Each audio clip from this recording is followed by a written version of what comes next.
Hey, this is Tyler, and today I'm going to talk to you about being a guest on podcasts to promote your online course.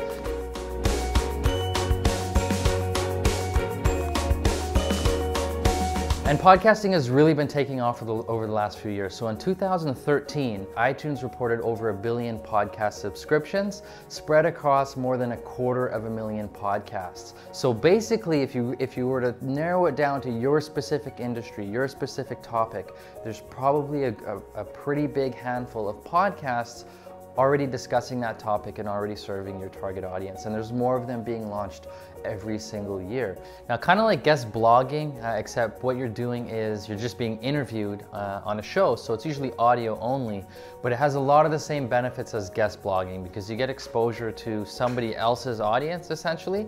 You get that backlink from their website to your website. And you get to share your message in front of the people that you're trying to reach and that you think might be interested in your online course. Now, after speaking with just over a dozen podcast hosts and talking to them about how they like to be approached, because a lot of people have made mistakes and done some things that you're not supposed to do when they approach podcast hosts and try to get that interview. So I was able to put together some basic steps, some guidelines, and some mistakes to avoid when you're reaching out to podcast hosts. And so that's what I'm going to be talking about. Now, before I jump into it, I just want to cover some of the benefits of being a guest on a podcast. So the most obvious benefit is that exposure to your target audience. When you're interviewed on somebody's show and they have all these loyal listeners who are subscribed to that podcast because they want to learn about a specific topic, these are people who are engaged. They're not skimming an article for a second. These are people who are listening to you while they're in their car, while they're driving to work, while they're exercising at the gym, and you've got their focus and their attention for a good 30, sometimes 40, even up to 60 minutes, depending on how long the interview is. So that's one of the really big benefits. Another is that you get to build a relationship with an influencer in your industry. Any person who has a podcast host and has an audience, they have influence. They have people that are listening to them, that trust their advice, that consume their content. So when you show up on one of those podcasts, you don't just get to be introduced to their audience, but you get to then stay in touch with that host. Another one of the benefits is that high know, like, and trust factor. Now, we've all heard the saying that people will only buy from you if they know you and they like you and they trust you. Well, when somebody listens to you for 30 minutes, they can figure out pretty quickly whether they like you or not. And the goal is not to try to be liked by everyone and to try to resonate with everyone. The goal is just to be yourself and let those people who like your style and like what you say, let them engage with you afterwards. Let them follow you afterwards. Let them check out your website. Another benefit is the backlink. So just like writing an article for somebody's blog, when you're a guest on somebody's podcast, that podcast host is usually going to put together a show notes page. They're going to put your bio there, some of the things that you discuss, some of the things you mentioned, and a link to your site. So when they share that interview with their audience and when it gets shared on social media, these are all places where that link back to your site is going to be, and that helps increase traffic to your website. So those are some of the benefits, some of the reasons why you should consider being a guest on podcasts to help spread the word about your online course. So the next step is to find these podcasts. So here are a couple of ways that you can search for podcasts that are related to your online course or related to your topic and your area of expertise.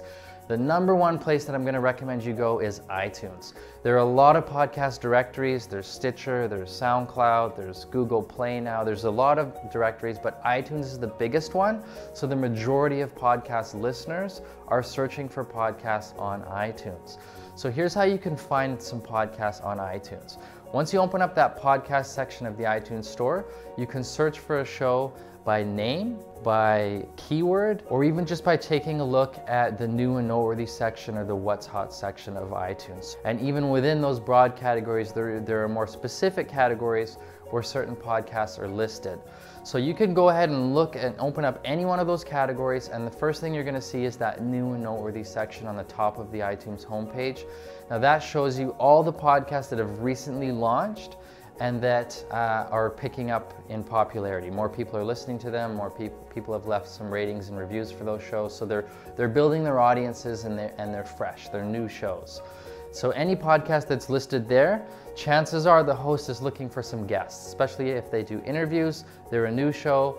No podcast host wants to run out of people to interview, so it's a great starting point to reach out to some hosts to be interviewed on.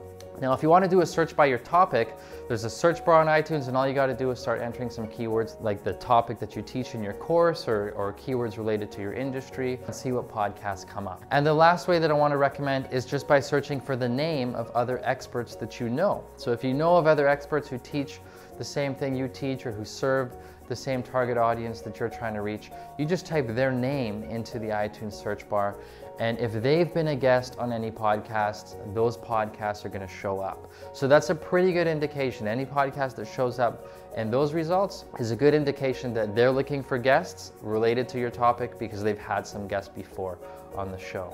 Basically, the goal is to come up with a list of all of the potential podcasts that you could be a guest on. And then once you've got that list, the next step is to start reaching out to those hosts. But before you do, you're going to do a little bit of research, and that's what I'm going to talk about in the next episode on Teach Online. So stay tuned for that next episode, and then I'm going to show you how to research a podcast before you contact the host and what to include in your pitch when you do reach out to them. So thanks for watching, and I'll see you in the next episode.